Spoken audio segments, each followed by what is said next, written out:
So you've started your adventure in the world of Eorzea, and now you're up to your first dungeon. Well, lucky for you, you YouTube guides and found the world's greatest Final Fantasy XIV player and YouTuber, Mr. Happy. Me! That's right, I own that title, no one else! So it's about time I start to give out some guides. First on our list is Sastasha. Yes, I'm starting in the very first dungeon, and yes, I will cover all... Wait, how many dungeons are there? 64? Okay, so Sastasha is the first dungeon in the base game of Final Fantasy XIV, and therefore is relatively easy. This dungeon was designed to ease you into the mechanics of the game while seeing if you have what it takes to get some pirate booty. Starting off, you'll be watching a quick run through of the dungeon. This is to show all players what kind of shit they have found themselves in. All dungeons do it, so get used to being locked in the starting zone until everyone has seen it. If you wish to skip the cutscene, you can hit escape, or probably the circle button on PS4.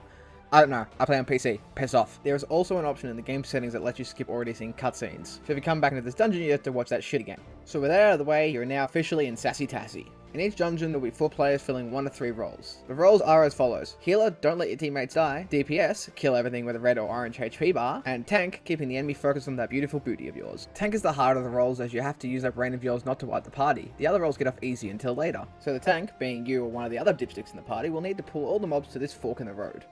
A DPS will then need to run into this little room and read the letter on the ground. It will give you a colour, remember it because you're going to need it later. You can do this either while the party is fighting the mobs, or do it straight after. And the next thing to watch out for are these clams. These little shits will close up like Blockbuster after finding out that Netflix and chill was a thing. During this time, they'll become immune to any damage. They will open up again after a few seconds to spit out 2 little fiery babies. Once open, they can be damaged. Now let's talk about the bosses. Most dungeons will have a total of 3, but there will be a few exceptions, which just so happens to include this dungeon. Each boss room is indicated by this here purple line. When you see this, you know shit's about to get real. Remember that colour from before? Well, now you have to find the coral that matches it. Pressing any other will result in spawning a jellyfish. Once you hit the right button, a switch will pop up at the wall. Press that to trigger the boss. This guy's just a big pussycat, and I mean that literally. This fight is simple enough. Everyone will attack, and when he attacks back, which will be indicated by a round piss-coloured circle surrounding him, all melee players will run out while the ranged classes continue to stand around and chat. Between this boss and the next is a small hallway to drag everything in front of the next boss room. Now we have Captain Madison. He has 2 mates with him. In the world of MMOs, we call them mates, or ads for short. The tank will need to grab every one of them, including the boss. It's best for the tank to place their precious booty to the wall so none of these pirates can get a handful. It'll also make them want it even more and ignore the healer and DPSs. The DPSs will take out the mates first, then go for the captain. Once the captain gets low, he'll run away like a little bitch. Don't bother attacking him, he's just a bitch. The next room is a little confusing as it has many rooms to explore, but only one will give the key to the next area. So once you enter, kill everything with a red, yellow, orange HP bar. One of them will drop a key. But hold on to your chocobos because this key only gives you access to the next key, which is located here.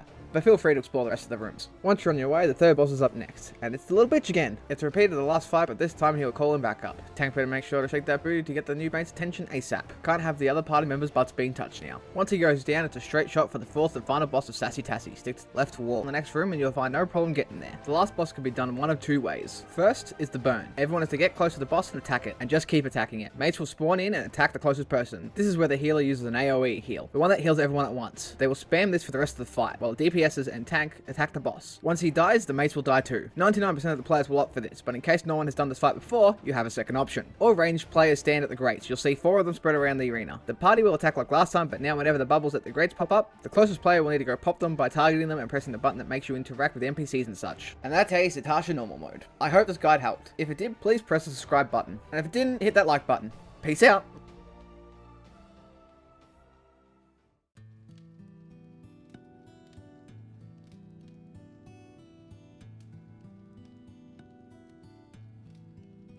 Okay, so first, I can't even get that part right. Okay, so I want to say Sastasha again. Why do I, damn it, Jack. If you wish to skip the cutscene, you can hit escape, or, probably the PS4? Yeah, you can probably hit the PS4!